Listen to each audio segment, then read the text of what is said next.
ಎಲ್ರಿಗೂ ನಮಸ್ಕಾರ. T V ನೈನ್ನ ವತಿಯಿಂದ ಇವತ್ತು ಈ ರಿಯಲ್ ಎಸ್ಟೇಟ್ ಎಕ್ಸ್ಪೋ ಕಾರ್ಯಕ್ರಮವನ್ನು ಟಿ ವಿ ನೈನ್ ನೀವು ನಡೆಸ್ಕೊಡ್ತಾ ಇದ್ದೀರಿ. ರಾಹುಲ್ ಅವರಿಗೆ ಮತ್ತು ಟಿ ವಿ ನೈನ್ನ ಎಲ್ಲ ಸ್ಟಾಫ್ನವರಿಗೆ ನಾನು ಅಭಿನಂದನೆಗಳನ್ನ ಸಲ್ಲಿಸ್ತಾ ಇದ್ದೀನಿ. ನಿಮ್ಮ ಈ ಒಂದು ಎಕ್ಸ್ಪೋಲಿ ಕರ್ನಾಟಕ ರಾಜ್ಯದಲ್ಲಿರುವಂತಹ ಎಲ್ಲ ಕಂಪ್ನಿಗಳು ಭಾಗವಹಿಸಿದ್ದಾವೆ. ಅವ್ರಿಗೆ ಒಳ್ಳೆಯದಾಗಲಿ. ಇವತ್ತು ಅಪಾರ್ಟ್ಮೆಂಟು, ವಿಲ್ಲಾಸು, ಫಾರ್ಮ್ ಲ್ಯಾಂಡ್ ಮತ್ತು ಇಂಡಿವಿಜುವಲ್ ಸೈಟ್ಸ್ ಈ ಥರ ಜನಸಾಮಾನ್ಯರಿಗೆ ಮತ್ತು ಮಧ್ಯಮ ವರ್ಗಕ್ಕೆ ಬೇಕಾದಂತಹ ಎಲ್ಲ ಸೌಲಭ್ಯಗಳುಳ್ಳ ಈ ಸೂರು ಕಲ್ಪಿಸುವಂಥ ಯೋಜನೆಗಳಿಗೆ ಒಳ್ಳೆಯದಾಗಲಿ. ಮುಂದಿನ ದಿವಸಗಳಲ್ಲಿ ಬೆಂಗಳೂರಲ್ಲಿ ಮಾಡ್ತಾಯಿದ್ದೀರಾ, ಟೈರ್ 2 ಸಿಟೀಸ್ ಸಹ ಮಾಡಬೇಕು. ಈಗ ಹಲವಾರು ಕಾರ್ಪೊರೇಷನ್ಸ್ ಇದೆ, ಲೈಕ್ ಮಂಗಳೂರು, ಹುಬ್ಳಿ, ಧಾರವಾಡ, ತುಮಕೂರು, ಕಲಬುರಗಿ ಎಲ್ಲ ಕಡೆ ಈ ಮನೆಗಳು ಮಾಡುವಂತಹ ಅಪಾರ್ಟ್ಮೆಂಟ್ ಆಗುವಂಥ ಕೆಲಸಗಳು ಆಗಬೇಕು. ಮತ್ತು ಡೆವಲಪರ್ಸಲ್ಲಿ ನಾನು ಹೇಳೋದು ಇಷ್ಟೇ, ಯಾರು ನಿಮ್ಮಲ್ಲಿ ನಂಬಿಕೆ ಇಟ್ಟು ನಿಮ್ಮಲ್ಲಿ ಸೈಟ್ ತಗೋತಾರೆ, ಬಿಲ್ಡಿಂಗ್ ತಗೋತಾರೆ, ವಿಲ್ಲಾ ತಗೋತಾರೆ, ಅವ್ರಿಗೆ ಸರಿಯಾದ ನ್ಯಾಯಯುತವಾದ ನ್ಯಾಯವನ್ನು ನೀವು ಒದಗಿಸ್ಬೇಕು. ಈಗ ನೋಡಿ, ಮಳೆ ಬಂದರೆ ಭಾಳಷ್ಟು ಜಾಗಗಳಲ್ಲಿ ಇಂಡಿವಿಜುವಲ್ ಮನೆಗಳಿಗಿಂತ ಅಪಾರ್ಟ್ಮೆಂಟ್ಗಳ ಒಳಗಡೆ ನೀರು ಹೋಗ್ತದೆ. ಯಾಕೆಂದರೆ ಕರೆಕ್ಟಾಗಿ ಆರ್ಕಿಟೆಕ್ಟ್ ಮಾಡಿರಲ್ಲ, ಸಮತಟ್ಟಾದ ಭೂಮಿ ನೋಡಿ ಬಿಲ್ಡಿಂಗ್ ಕಟ್ಟಿರಲ್ಲ. ಇದನ್ನೆಲ್ಲ ನೀವು ನೋಡಬೇಕಾಗ್ತದೆ. Bangalore is most safest and clean city in all over India, the number 1 city. ಇವತ್ತು ರಿಯಲ್ ಎಸ್ಟೇಟ್ ಇಡೀ ದೇಶದಲ್ಲಿ ಫಸ್ಟೆಸ್ಟಾಗಿ ಏನಾದರೂ ಬೆಳೀತಾ ಇದೆ, that's in Bangalore, because of the people. ನಮ್ಮ ಜನ ಕನ್ನಡದವರು ಭಾಳಷ್ಟು ಸಭ್ಯರು. ನಾವೆಲ್ಲ ಯಾವುದೇ ರಾಜ್ಯದಿಂದ ಯಾರೇ ಬಂದರೆ ಎಲ್ರಿಗೂ ಅವ್ರಿಗೆ ಬರ್ಮಾಡ್ಕೊತೀವಿ. ಯಾರಿಗೂ ದ್ವೇಷ ಮಾಡೋವಂತಹ ಜನ ನಮ್ಮ ಬ್ಯಾಂಗ್ಳೂರಲ್ಲಿಲ್ಲ, ಕನ್ನಡದವರಿಲ್ಲ. ಆದ್ದರಿಂದ ಭಾಳಷ್ಟು ಡಿಮ್ಯಾಂಡ್ ಇರ್ತದೆ ಬ್ಯಾಂಗ್ಳೂರಿಗೆ. ಬ್ಯಾಂಗ್ಳೂರಲ್ಲಿ ಬಂದು ಹೊರ ರಾಜ್ಯದಿಂದ ಯಾರೇ ಕೆಲಸ ಮಾಡಲಿ ಮತ್ತೆ ಅವ್ರ ರಾಜ್ಯಕ್ಕೆ ಹೋಗಲ್ಲ, ಬೆಂಗಳೂರಲ್ಲೇ ಇರೋಕ್ಕೆ ಬಯಸ್ತಾರೆ, ಕರ್ನಾಟಕದಲ್ಲೇ ಇರೋಕ್ಕೆ ಬಯಸ್ತಾರೆ.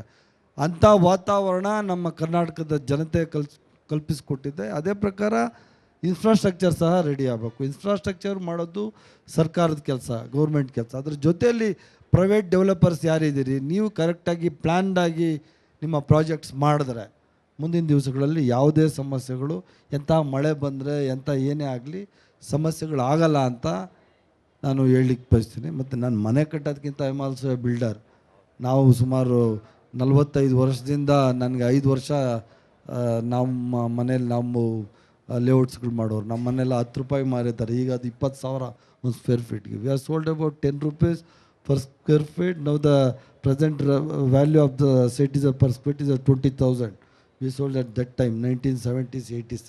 ಸೊ ಆ ಥರ ಭೂಮಿ ತಾಯಿ ಯಾರನ್ನೂ ಕೈ ಬಿಡೋಲ್ಲ ಬಿಸ್ನೆಸ್ ಮಾಡೋರಿಗೆ. ಮತ್ತು ಈಗ ಭಾಳಷ್ಟು ಜನ ಹೇಳ್ತಾ ಇರ್ತಾರೆ, ರಿಯಲ್ ಎಸ್ಟೇಟ್ ಮಾಡಿದ್ರೆ ರಿಯಲ್ ಎಸ್ಟೇಟ್ ಮಾಡ್ಕೊಂಡು ದೊಡ್ಡವ್ರು ಆಗ್ಬಿಟ್ರು. ರಿಯಲ್ ಎಸ್ಟೇಟ್ ಅನ್ನೋದು ಇಟ್ಸ್ ಎ ಬಿಸ್ನೆಸ್. ಅದು ಜನಗಳಿಗೆ ಒಂದು ಸೂರು ಕೊಡುವಂಥ ಕೆಲಸ, ಪುಣ್ಯವಾದ ಕೆಲಸ. ಅದನ್ನು ಈ ಬೇರೆಯವರು ಕೆಲವರು ತುಚ್ಛವಾಗಿ ಮಾತಾಡ್ತಾರೆ. ಆದರೆ ಅದರಂಥ ಶ್ರೇಷ್ಠವಾದ ಕೆಲಸ ಯಾವುದೂ ಇಲ್ಲ ಅಂತ ನಾನೇ ಉದಾಹರಣೆ ಹೇಳ್ತಾ ಇದ್ದೀನಿ. ಸೊ ಆದ್ದರಿಂದ ಮುಂದಿನ ದಿವಸಗಳಲ್ಲಿ ಒಳ್ಳೆಯದಾಗಲಿ, ಮನೆ ಕಟ್ಟುವಂಥ ಕೆಲಸ ಆಗಲಿ. ಪ್ರತಿಯೊಬ್ಬ ಮನುಷ್ಯ ಯಾರು ಹುಡ್ತಾನೆ ಅವನಿಗೆ 2 ಇದ್ದಾವೆ, ಮನೆ ಕಟ್ಟಿ ನೋಡು, ಮದುವೆ ಮಾಡಿ ನೋಡು ಅಂತೇಳಿ. ಸೊ ಮನೆ ಕಟ್ಟುವಂಥದ್ದು ಜೀವನದಲ್ಲಿ ಪ್ರಮುಖವಾದ ಉದ್ದೇಶ ಆಗಿರ್ತದೆ. ಆ ಉದ್ದೇಶ ಈಡೇರಲಿ, ದೇವರ ಆಶೀರ್ವಾದ ಸಹ ಇರ್ತದೆ. ಕಷ್ಟಪಟ್ಟು ಸಂಪಾದನೆ ಮಾಡೋದಲ್ಲಿ ಕಟ್ಟಂತಹ ಒಂದು ಮನೆ ಅವನದೇ ಆದ ಸೂರು, ಯಾವುದೇ ದೊಡ್ಡದಾಗ್ಬೋದು ಚಿಕ್ಕದಾಗ್ಬೋದು, ಅದು ಭಾಳಷ್ಟು ನೆಮ್ಮದಿ ಕೊಡುವಂಥ ಕೆಲಸ. ಬ್ಯಾಂಕ್ಗಳು ಸಹ ಹಲವಾರು ಬ್ಯಾಂಕ್ಗಳು ಕರೆದಿದ್ದಾರೆ. ಈಗ ಮುಂಚೆ ಥರ 15-16% ಲೋನ್ ಇಂಟ್ರೆಸ್ಟ್ ರೇಟ್ ಇಲ್ಲ. ಈಗೇನು ಹೌಸಿಂಗ್ ಲೋನ್ 6-7% ಇದೆಯಾ, 8%, ಎಷ್ಟು 8% ಇದೆ. ಇನ್ನೂ ಬ್ಯಾಂಕ್ಗಳು ಬಡವರಿಗೆ ಸೂರು ಸಿಗಬೇಕು ಅಂದರೆ ಇನ್ನೂ ಸ್ವಲ್ಪ ಇಂಟ್ರೆಸ್ಟ್ ರೇಟ್ಸ್ ಕಮ್ಮಿ ಮಾಡಬೇಕು. ಡೆವಲಪರ್ಸು ಸಹ ಕಮ್ಮಿ ಮಾರ್ಜಿನ್ ಇಟ್ಟು ಬೆಟ್ರ್ ಕ್ವಾಲಿಟಿ ಕೊಟ್ಟರೆ ಇನ್ನೂ ಒಳ್ಳೆಯದಾಗ್ತದೆ ಅಂತ ನಾನು ಈ ಸಂದರ್ಭದಲ್ಲಿ ಹೇಳಿ, ಮತ್ತು ಭಾಳಷ್ಟು ಒಳ್ಳೆಯ ಕೆಲಸ ಇದು. ಸತತವಾಗಿ 15th ಇಯರ್ ನೀವು ಈ ಎಕ್ಸ್ಪೋ ಮಾಡ್ತಾ ಇರೋದು, 15ನೇ ವರ್ಷ TV9 ಈ ಕಾರ್ಯಕ್ರಮ ಮಾಡ್ತಾ ಇದ್ದಾರೆ. ಭಾಳ ಅರ್ಥಪೂರ್ಣವಾದ ಕಾರ್ಯಕ್ರಮ. ಈ ಕಾರ್ಯಕ್ರಮಗಳು ಇದೇ ಥರ ಮುಂದುವರಿಲಿ. ಯಾರ್ಯಾರು ಸ್ಟಾಲ್ಸ್ ಹಾಕಿದ್ದಾರೆ ಅವರಿಗೂ, ಇನ್ಯಾರ್ಯಾರು ಡೆವಲಪರ್ಸ್ ಇದ್ದಾರೆ ಅವ್ರಿಗೂ ಒಳ್ಳೆಯದಾಗಲಿ.